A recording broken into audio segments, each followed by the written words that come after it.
Bienvenidos al vídeo de repaso de fisiología del sistema respiratorio de Juego de Espías, donde vamos a ver algunos de los aspectos más importantes de la función de ventilación del aparato respiratorio.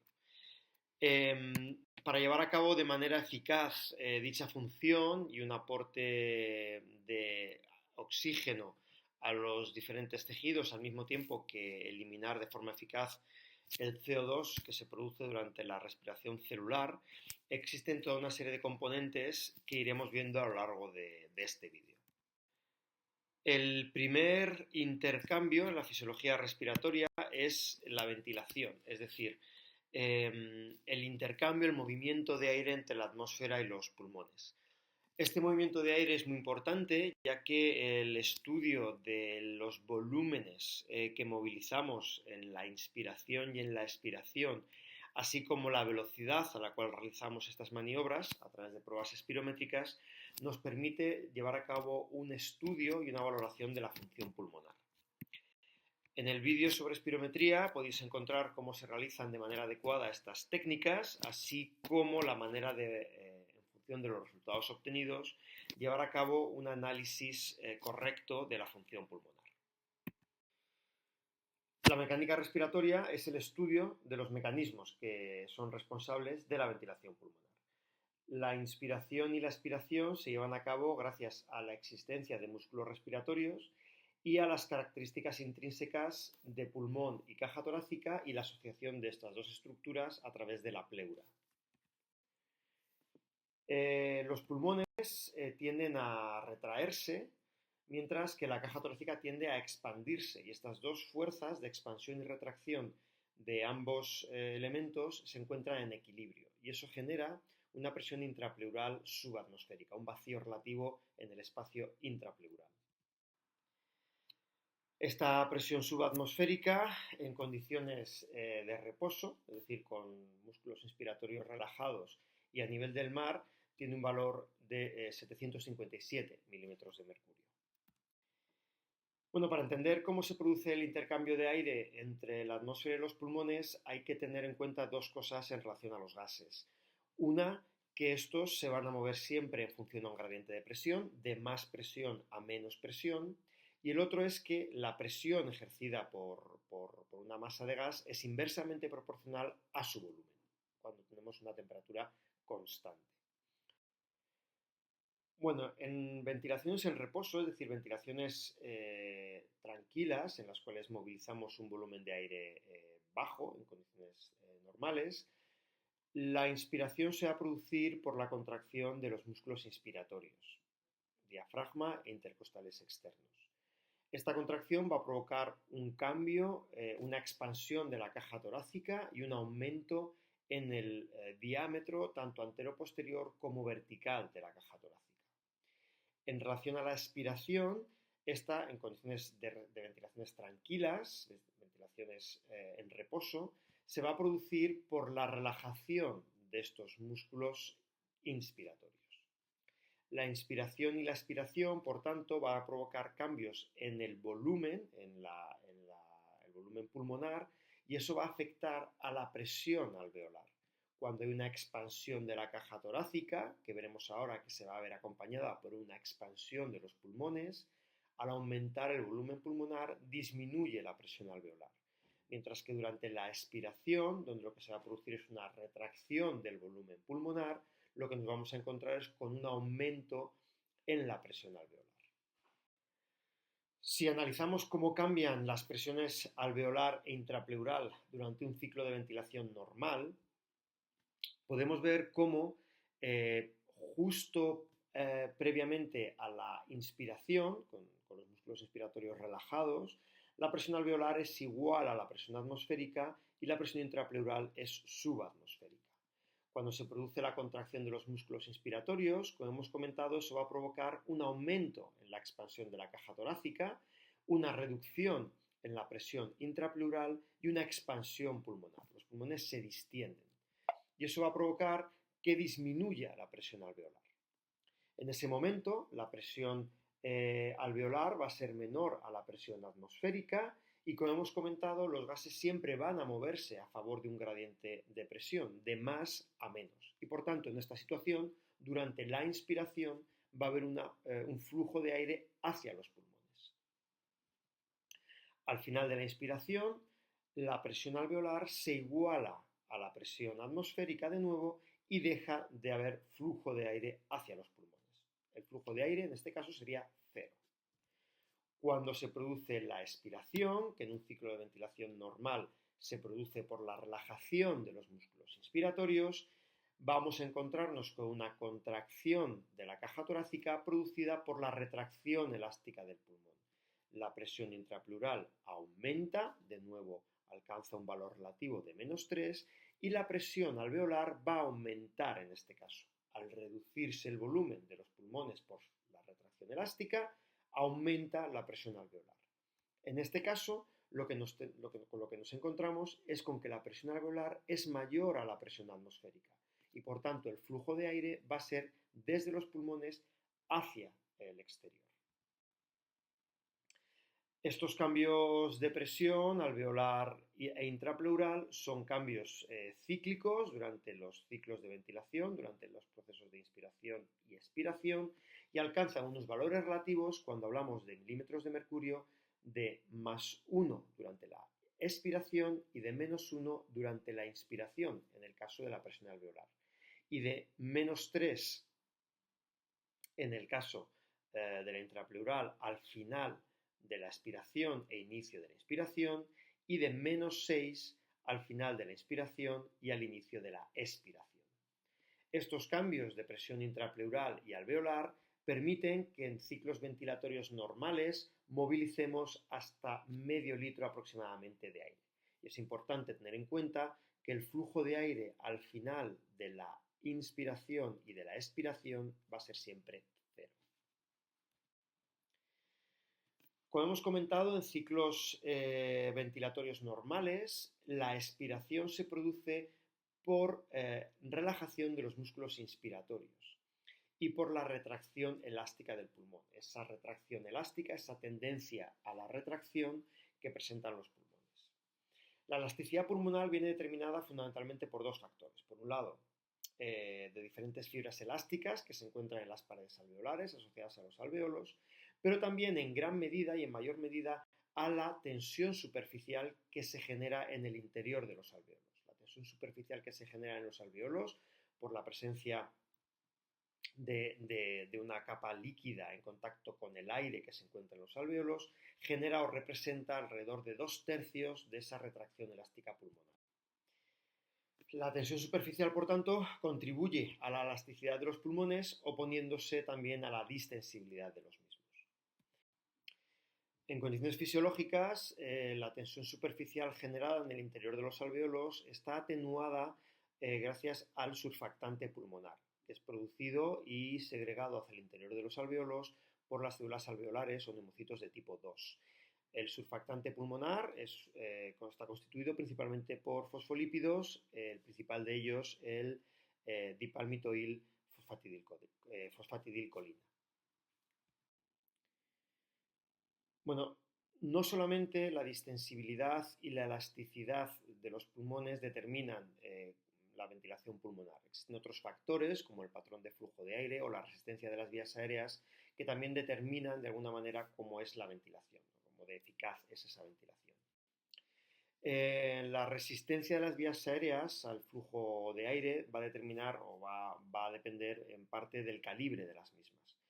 Aunque podría pensarse que la mayor resistencia de las vías respiratorias se localiza en aquellas de menor calibre, la realidad es que la máxima resistencia a lo largo del árbol bronquial en condiciones fisiológicas se localiza entre las 8 primeras generaciones de vías respiratorias, mientras que las de menor tamaño, en la zona de bronquiolos respiratorios y zona de intercambio gaseoso, pues realmente contribuyen de una forma muy, muy pequeña, muy poco significativa a la resistencia total de las vías respiratorias. En personas sanas, uno de los factores que más afectan a la resistencia de las vías aéreas va a ser el volumen pulmonar. Se observa que existe una reducción en la resistencia del flujo cuando aumenta el volumen pulmonar y un aumento en la resistencia al disminuir este. Un motivo de este efecto es que las vías respiratorias pulmonares se expanden a valores elevados de volumen pulmonar y por tanto a mayor calibre, a mayor radio, menos resistencia. Un segundo motivo importante es el principio, lo que se denomina principio de interdependencia. Los alveolos tienden a mantener abiertos a alveolos vecinos porque ejercen lo que se denomina un anclaje mecánico, ¿de acuerdo? Tracción radial. Este principio es especialmente importante en vías respiratorias de conducción que tienen paredes más gruesas que los alveolos, evidentemente, y esto, por tanto, hace que tengan menos distensibilidad. Ante volúmenes pulmonares elevados, los alveolos están más dilatados y hacen que tiren de los bronquiolos abriéndolos mediante ese anclaje mecánico, mediante esa interdependencia mecánica. Otros factores importantes que aumentan la resistencia de las vías respiratorias son la formación de moco y acumulación en el interior de las vías respiratorias y la contracción del músculo liso bronquial. Estos factores reducen el calibre de las vías respiratorias y por tanto aumentan la resistencia. Tanto la contracción del músculo liso bronquial como la producción de moco están reguladas por inervación del sistema nervioso simpático y parasimpático. De manera que la estimulación simpática produce broncodilatación e inhibición de la secreción de moco, mientras que la estimulación parasimpática produce broncoconstricción y secreción de moco, favorece la secreción de moco, aumentando por tanto la resistencia.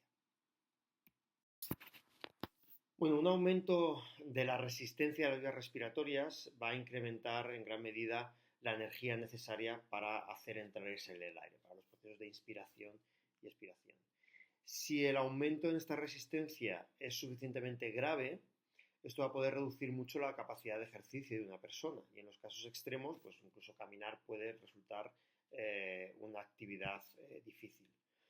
Esto se debe a que el máximo gradiente de presión que nosotros podemos generar entre la atmósfera y los alveolos durante la inspiración depende de lo que podamos reducir la presión alveolar usando los músculos inspiratorios, ¿de acuerdo? Cuanto más expandimos la caja torácica y los pulmones, menor es la presión alveolar y por tanto mayor puede ser el flujo de aire. Un aumento en la resistencia va a poder implicar una reducción muy significativa del flujo aéreo. También cabe destacar que en situaciones patológicas, como puede ser un EPOC, normalmente van a ser los bronquiolos más pequeños los que en estos casos participen en la resistencia al flujo aéreo frente a situaciones de individuos sanos donde son las vías aéreas, las 8 primeras vías, como hemos comentado, las que ejercen una mayor resistencia al flujo. Bueno, para finalizar con la ventilación pulmonar, mencionar un poco cuál es el valor que tiene en condiciones normales. En la imagen se puede ver un espirograma de una espirometría estática, en la cual uno de los parámetros que se determinan son el volumen corriente, que es el valor de aire, o el volumen de aire movilizado en respiraciones normales, y también se puede determinar la frecuencia ventilatoria, que normalmente está en torno a los 12 ciclos por minuto. Conociendo el número de ciclos en un minuto y el volumen de aire que se maneja en cada uno de ellos, se puede decir que la ventilación pulmonar, que sería el aire que entra al aparato respiratorio por minuto, está en torno a los 6 litros. Sin embargo, no todo el aire que entra en el aparato respiratorio va a llegar a los alveolos y va a participar del intercambio gaseoso, ya que hay una cantidad de aire, un volumen de aire que ocupa las vías aéreas de conducción, que es lo que se denomina el espacio muerto anatómico. Eso tiene otra consecuencia y es que en los diferentes ciclos el aire que llega a los alveolos, el aire del aire inspirado, de ese volumen corriente, no todo ese aire llega a los alveolos y en cada ciclo existe dentro de los alveolos un volumen de aire determinado que corresponde a los ciclos ventilatorios anteriores.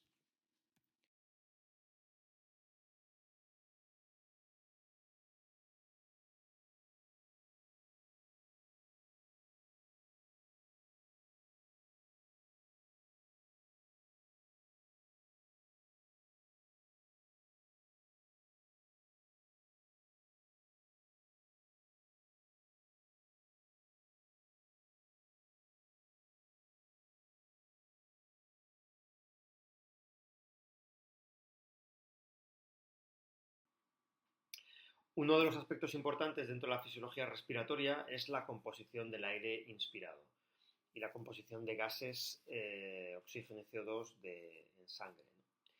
El aire atmosférico tiene una composición de un 78% de nitrógeno y la fracción de oxígeno está en torno al 21%, con una cantidad de CO2 muy baja, en torno al 0,03%. Con estas fracciones de gases podemos calcular cuál es la presión parcial de cada uno de los gases conociendo la presión barométrica. En el caso de la presión a nivel del mar, la presión es de en torno a los 760 milímetros de mercurio y por tanto a ese nivel podemos determinar que la presión parcial de oxígeno es de 160 milímetros de mercurio. Sin embargo, existe un efecto importante sobre la presión barométrica y por tanto sobre la presión parcial de oxígeno, ya que la fracción de oxígeno siempre es el 21%, en función de la altitud. A medida que se aumenta o que se asciende en altitud, la presión barométrica disminuye y por tanto también disminuye la presión parcial de oxígeno. Si estudiamos cuáles son las diferentes presiones parciales de oxígeno y de CO2 a lo largo del aparato respiratorio desde el aire que inspiramos, podemos ver cómo la presión parcial de oxígeno a nivel del mar es de 160 milímetros de mercurio y sería cero para la presión parcial de CO2, 0 milímetros de mercurio. Y como en las vías aéreas de conducción tenemos una reducción en la presión parcial de oxígeno hasta los 150. Esto se debe a que durante el proceso de acondicionamiento del aire, el aire se va a humidificar y se va a calentar y por tanto se satura de vapor de agua y se reduce la presión parcial de oxígeno. En el aire alveolar, en los alveolos, la presión parcial de oxígeno y la presión parcial de CO2 cambia y nos encontramos con una presión parcial de oxígeno de 100 milímetros de mercurio y una presión parcial de CO2 de 40 milímetros de mercurio. Ello se debe a que en los alveolos se está produciendo la difusión de estos dos gases. El oxígeno va a pasar de los alveolos hacia la sangre y el CO2 va a difundir desde los capilares pulmonares hacia los alveolos. Estas presiones parciales de oxígeno y de CO2 son las presiones parciales que nos encontramos en el alveolo en condiciones de eupnea, es decir, con una ventilación normal y un metabolismo normal.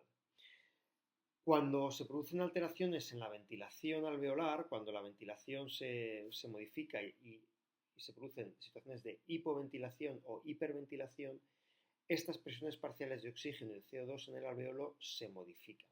De manera que en la hiperventilación nos encontramos con una situación en la cual la presión parcial de oxígeno aumenta y la presión parcial de CO2 va a disminuir, mientras que en una situación de hipoventilación ocurre lo contrario. Disminuye la presión parcial de oxígeno en los alveolos, mientras que aumenta la presión parcial de CO2 en los mismos. A través de la membrana alveolocapilar o membrana respiratoria, se va a producir la difusión del oxígeno desde los alveolos hacia la sangre, de los capilares pulmonares, y del CO2 desde los capilares pulmonares hacia los alveolos. Como hemos comentado antes, los gases siempre van a difundir desde zonas de más presión a zonas de menos presión, en función de un gradiente de presión. Por tanto, es importante que tanto para el CO2 como el oxígeno exista un gradiente de presión entre esos dos compartimentos, entre el alveolo y el capilar pulmonar. Ya hemos comentado los valores de presión parcial de oxígeno y de CO2 en el aire alveolar. 100 milímetros de mercurio de presión parcial de oxígeno y 40 milímetros de mercurio de presión parcial de CO2 en condiciones de eupnea. La difusión de los gases se produce entre el alveolo y el capilar pulmonar, entre la sangre venosa mixta que llega de los diferentes tejidos a través de la circulación pulmonar, donde la presión parcial de oxígeno es baja, 40 milímetros de mercurio, y la presión parcial de CO2 es elevada, 46 milímetros de mercurio. Fijaos que en este caso la presión parcial de oxígeno en el alveolo es mayor que la presión parcial de oxígeno que llega a través de los capilares pulmonares hacia la zona de intercambio y por tanto la difusión de oxígeno se producirá desde el alveolo hacia el capilar pulmonar. Sin embargo, en el caso del CO2 ocurre justo lo contrario. La presión parcial de CO2 en la sangre venosa mixta es de 46 milímetros de mercurio, que es un valor mayor a la presión parcial de CO2 en el alveolo, que es de 40 milímetros de mercurio. Y por ello, la difusión del CO2 se produce desde el capilar pulmonar hacia el alveolo. Una vez que se produce el intercambio gaseoso, la sangre que abandona estos capilares pulmonares tendrá unas presiones parciales de oxígeno y de CO2 similares a las del aire alveolar. 100 milímetros de mercurio para la presión parcial de oxígeno y 40 milímetros de mercurio para la presión parcial de CO2, que son los valores en condiciones basales de estos gases en sangre arterial. La difusión de gases respiratorios a través de la membrana alveolo-capilar depende de la tasa de difusión de una serie de parámetros que van o bien a favorecer o bien a oponerse o a reducir esa difusión. La difusión de un gas va a ser directamente proporcional al área de tejido, al área a través de la cual se puede producir la difusión. Va a depender de los procesos de ventilación y de perfusión, en los cuales en este vídeo no vamos a tratar. El gradiente de presión que se genera entre el espacio alveolar y el capilar pulmonar y la constante de difusión de cada uno de los gases. Y por otro lado, la difusión del gas va a ser inversamente proporcional al espesor de la membrana que han de atravesar estos gases. En este caso que tratamos, pues es la membrana alveolo-capilar. Si analizamos cada uno de estos factores de manera independiente, pues bueno, ya hemos comentado al principio de este vídeo que la superficie disponible para el intercambio es muy elevada. Los pulmones presentan una gran cantidad de área disponible para los procesos de difusión que están perfundidos, esos alveolos, y por tanto es un valor muy elevado. Y en cuanto al espesor de la membrana respiratoria, pues nos encontramos con una membrana, con una estructura bastante fina que favorece, ¿no?, que se produzca una difusión muy efectiva de los gases a través de la misma. Sin embargo, podemos encontrarnos con ciertas situaciones en las cuales estos parámetros están alterados y por tanto esta difusión está reducida. Por ejemplo, en el caso del enfisema se produce una destrucción de alveolos y por tanto esa superficie disponible para el intercambio está reducida, lo que implica que la presión parcial de oxígeno en sangre arterial se vea reducida. De forma similar, en situaciones en las cuales el espesor de la membrana respiratoria aumenta, como pueden ser situaciones de fibrosis, donde hay un engrosamiento de la membrana alveolar, o de edema pulmonar, pues nos encontramos con alteraciones en este espesor que aumenta y por tanto se produce también una presión parcial de oxígeno en sangre arterial reducida. Por último, la naturaleza de los gases, el coeficiente de difusión de los gases también determina o es directamente proporcional a la tasa de difusión de ese gas y va a depender del tamaño de la molécula y de la solubilidad del gas a través de la membrana alveolo-capilar. Tanto CO2 como oxígeno son muy solubles en lípidos de membrana, pero hay una diferencia significativa en cuanto a la solubilidad de estos dos gases en el líquido. De manera que el CO2 es hasta 24 veces más soluble en agua a 37 grados que el oxígeno. Por tanto, el CO2 en conjunto tiene un mayor coeficiente de difusión que el oxígeno. El último factor que determina la difusión de gases a través de la membrana respiratoria es el gradiente de presión. Ya hemos comentado que los gases difunden a favor del gradiente de presión y hemos visto cuáles eran los valores en eupnea y con un metabolismo basal de las presiones parciales de oxígeno y CO2 tanto en el aire alveolar como en la sangre que llega a la zona de intercambio a través de la circulación pulmonar. Sin embargo, este gradiente de presión puede modificarse en función de que cambie el metabolismo. En este caso, por ejemplo, si aumenta el metabolismo, pues tendríamos un cambio en las presiones parciales de oxígeno y de CO2 en la sangre venosa mixta. Si aumenta el metabolismo, aumentaría la presión parcial de CO2 y disminuiría la presión parcial de oxígeno. O cambios en las presiones parciales de oxígeno y de CO2 en el aire alveolar, que eso, por ejemplo, puede ocurrir cuando hay cambios en la ventilación alveolar, situaciones de hipo o hiperventilación, o también cuando se altera la cantidad de oxígeno en el aire inspirado, por ejemplo, cuando vamos a zonas de más altitud donde la presión barométrica es menor y por tanto también la presión parcial de oxígeno en el aire que inspiramos. Esta imagen resumiría las diferentes presiones parciales de oxígeno y de CO2 en situación de metabolismo basal y de eupnea, en circulación pulmonar, sangre venosa mixta o sangre arterial, y en circulación sistémica, con los procesos de difusión de oxígeno y de CO2 que se producen en la zona de intercambio a través de la membrana alveolo-capilar o bien en la zona de los tejidos, en los capilares tisulares y las células de diferentes tejidos. Otro componente importante de la fisiología respiratoria es el transporte de gases en sangre. En el caso del oxígeno, la gran mayoría va a transportarse entre el 98-99% unido a hemoglobina y un porcentaje pequeño, en torno al 1,5% disuelto en plasma. En el caso del CO2, la mayoría del CO2 se transporta en sangre en forma de ion bicarbonato, mientras que un porcentaje un poco menor, del 23% aproximadamente, va a transportarse en forma de compuestos carbamínicos. Estos compuestos carbamínicos se forman por la reacción del CO2 con grupos aminoterminal de proteínas, incluida la hemoglobina dentro de los eritrocitos. Finalmente, también una fracción de CO2 se transporta disuelto en plasma, en este caso el 7%. Es importante decir que solamente los gases disueltos van a poder difundir desde los capilares hacia el tejido, en el caso del oxígeno, o desde los capilares pulmonares al alveolo, en el caso del CO2.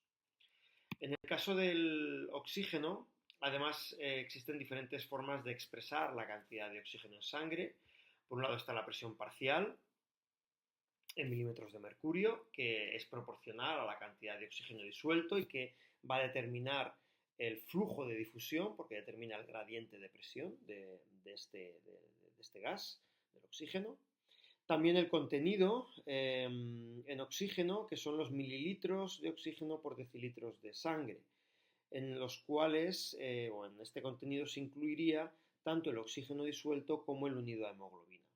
Y finalmente tenemos la saturación en porcentaje de hemoglobina, que es el porcentaje de sitios de unión de la hemoglobina que están combinados con el oxígeno.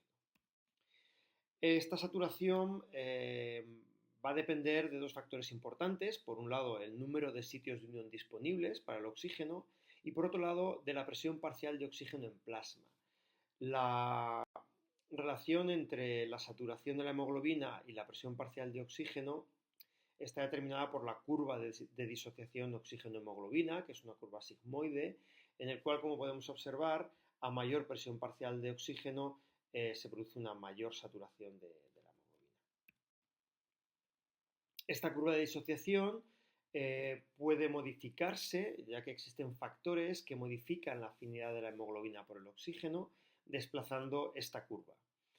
Cuando se producen desplazamientos hacia la derecha, como en el caso del verde, pues se produce una pérdida de afinidad de la hemoglobina por el oxígeno, mientras que el desplazamiento hacia la izquierda implica un aumento en afinidad de la hemoglobina por el oxígeno. Algunos de los factores, los factores que pueden determinar estos cambios, algunos son la presión parcial de CO2, la temperatura, el pH o el ácido 2,3-difosfoglicérico. A modo de ejemplo, comentar que los cambios en la presión parcial de CO2, cuando tenemos un incremento en la presión parcial de CO2, la curva de disociación oxígeno-hemoglobina se desplaza hacia la derecha, por tanto hay una pérdida de afinidad, mientras que en situaciones en las cuales hay una menor presión parcial de CO2, el desplazamiento se produce hacia la izquierda y por tanto aumenta la afinidad de la hemoglobina por el oxígeno. El último componente de los que comentamos al principio de esta presentación son los mecanismos de regulación central de la ventilación. Los centros respiratorios se encuentran en bulbo raquídeo y protuberancia, reciben aferencias sensoriales desde quimiorreceptores y receptores pulmonares y emiten proyecciones, eferencias motoras hacia músculos respiratorios. La actividad de estos músculos respiratorios va a determinar la ventilación y ello va a determinar las presiones parciales de gases en sangre. Los principales sensores de este circuito son de hecho quimiorreceptores que van a detectar las presiones parciales o cambios en las presiones parciales de oxígeno y de CO2, sobre todo de CO2. Durante respiraciones normales no voluntarias, el centro dorsal es el responsable de la regulación y está constituido por neuronas con función, con actividad rítmica. Durante 2 segundos aproximadamente estas neuronas están activas y ello provoca la contracción del diafragma y de los músculos intercostales externos, por tanto músculos inspiratorios, y por tanto que se produzca la inspiración. A continuación, la actividad de estas neuronas cesa y ello provocará la relajación de los músculos inspiratorios y por tanto la expiración.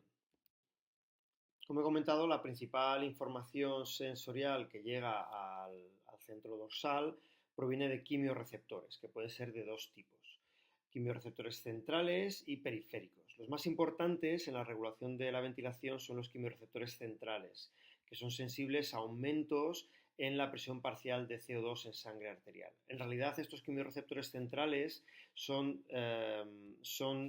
quimiorreceptores activados por aumentos en la concentración de protones en el líquido cefalorraquídeo, que es un parámetro proporcional al aumento en la presión parcial de CO2 en sangre arterial. La estimulación de los quimiorreceptores centrales va a estimular al centro dorsal y ello va a provocar un aumento en la ventilación. También la estimulación de quimiorreceptores periféricos, en este caso por aumentos en la presión parcial de CO2 de forma directa o aumentos en la concentración de protones en sangre arterial, o bien por un descenso crítico en la presión parcial de oxígeno en sangre arterial, pues va a activar también al centro dorsal aumentando la ventilación. Bueno, con eso terminamos el repaso de la fisiología respiratoria. Espero que os haya servido y que podáis completar con éxito el test y obtener más pistas sobre quién es el espíritu.